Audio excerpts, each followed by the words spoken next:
Hi friends, నమస్తే. నేను మీ Prasanna. Welcome to Prasanna blogs అండి. అందరూ బాగున్నారా? నేను కూడా చాలా చాలా బాగున్నానండి. మీరందరూ కూడా చక్కగా సంతోషంగా ఆరోగ్యంగా ఉండాలని దేవుని మనస్ఫూర్తిగా కోరుకుంటున్నాను ఫ్రెండ్స్. ఓకే, ఈరోజు సమ్మర్ స్టార్ట్ అయింది కదండి. ఒక ఎండలు పెరిగిపోయినాయి.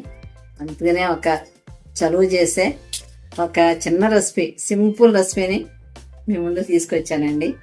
పాత పద్ధతిలో పూర్వకాలం అమ్మమ్మ వాళ్ళు చేసే పద్ధతి చేద్దామని. ఓకేనా? ఇదేనండి పచ్చి పులుసు అంటారు కదా, పచ్చి పులుసు. ఇంకా దీనిలో తాలింపులు ఉండవు, పొయ్యి మీద ఏం పెట్టమండి. ఒక్క ఉల్లిపాయలు ఎండుమిర్చే కాల్స్తామన్నమాట.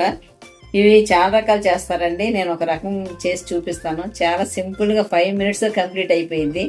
వేడివేడి అన్నంలో తింటే చాలా ఆరోగ్యం, చాలా రుచిగా ఉంటుంది. ఓకే ఫ్రెండ్స్, ఎట్లా చేద్దామో చూపిస్తారండి. దానికి కావాల్సిన ఇంగ్రీడియంట్స్ కూడా చూపిస్తాను. ఇదిగోండి, ఒక నిమ్మకాయ సైజ్ అంత చింతపండు తీసుకున్నా. 1 లీటర్ నీళ్ళలో కలుపుకోవచ్చు అన్నమాట. ఇదిగో 2 చిన్న ఉల్లిపాయలు తీసుకున్నానండి. ఒక 5 ఎండుమిర్చి, కొంచెం ఒక 25 గ్రాములు ఉంటుంది బెల్లం అంటే మనం స్వీట్ ఎక్కువ తినటం ఇష్టమైతే స్వీట్ ఎక్కువ వేసుకోవచ్చు అండి. 100 గ్రాములు చేసుకోవచ్చు, 50 గ్రాములు చేసుకోవచ్చు. అలా కళ్ళుప్పు అండి. ఇంకా తగిన వాటర్, రుచికి సరిపడగా ఉప్పు, తగిన వాటర్తో ఎట్లా చేసుకుందాం ఈ ప్రాసెస్ చూపిస్తానండి. 5 minutes అండి. వేడి వేడి అన్నంలో తింటే సూపర్గా ఉంటుందండి. ఒకసారి మీరు కూడా ఇలా ట్రై చేసి చూడండి. ఎంత చేతకాని వాళ్ళు కూడా చాలా ఈజీగా చేసుకోవచ్చు అన్నమాట ఈ పద్ధతి. ఓకేనా? మీరు కనుక మొదటిసారి నా ఛానల్ చూస్తున్నట్లయితే తప్పకుండా సబ్స్క్రైబ్ చేయండి, ఒక లైక్ చేయండి ఫ్రెండ్స్. ఇదిగోండి, పోకా స్టాండ్ ఉంది కదా, స్టవ్ మీద పెట్టేద్దాం. ముందు స్టవ్ అంటిద్దామండి. ఈ పొరక స్టాండ్ అని చక్కగా పెట్టేద్దాం స్టవ్ మీద. అట్లానే ఎండుమిర్చి ఉన్నాయి కదా, ఈ 5 ఎండుమిర్చి స్టవ్ మీద పెడదామండి. చాలా సింపుల్గా కాలిపోతాయి ఇవి. ఇంకా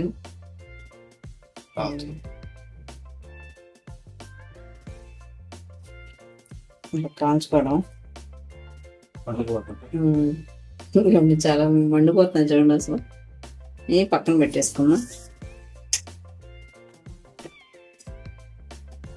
అయిపోతాయి. 2 ఉల్లిపాయలు కూడా పెట్టేద్దాం స్టవ్ మీద, కొంచెం కాగనిద్దాం.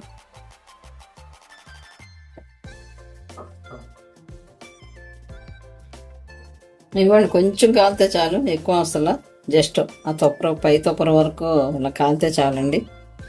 ఈ కాలిపని కూడా తీసేద్దాం. తీసి ఇప్పుడు ప్రాసెస్ చూపిస్తాను మీకు. నేను ఒక దాకా తీసుకున్నా, అట్లాగే పప్పు రుబ్బు కూడా తీసుకున్నానండి, పప్పు గుత్తు. ఈ చింతపండు ఒకసారి కడిగేద్దాం. ఎండుమిర్చి ఉన్నాయి కదండి, ఆల్రెడీ కాల్చేస్తాం కదా, ఇట్లా వేసుకుని వేసేద్దాం.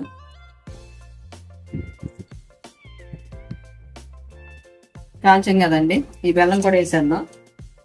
బెల్లం అట్లాగే రుచికి సరిపడే సాల్ట్ వేద్దాం. ఇదిగోండి, ఉల్లిపాయలు ఉన్నాయి కదా, ఇవి జస్ట్ కొంచెం కాల్చాం కాబట్టి ఇదిగోండి ఇలా తీసేద్దాం. కొద్దు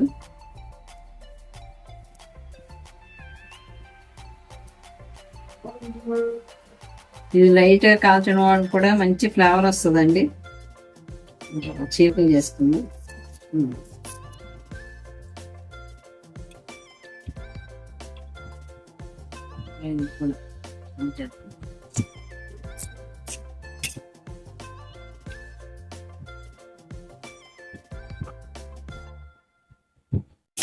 శుభ్రం కడిగేద్దాం. ఇవి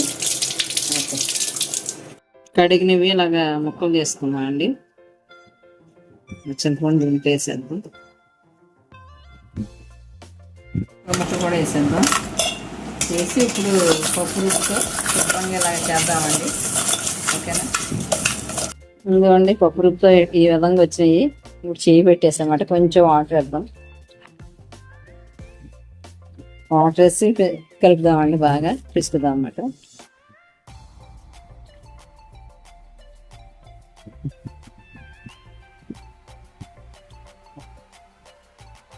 ఇదిగోండి ఫ్రెండ్స్, ఎంతో టేస్టీగా ఆరోగ్యకరమైన రుచికరమైన చాలా సింపుల్గా 5 మినిట్స్లో రెడీ చేసుకునే పచ్చి పులుసు అండి. ఇలా పచ్చి ఉల్లిపాయ ముక్కలు పంటిని పడితే ఉంటుందండి, చాలా సూపర్గా ఉంటుంది ఫ్రెండ్స్. మీరు కూడా ఒకసారి ట్రై చేయండి ఈ విధంగా, చాలా బాగుంటుంది. ప్లేటెడ్ అన్నం తినొచ్చండి. ఓకేనా?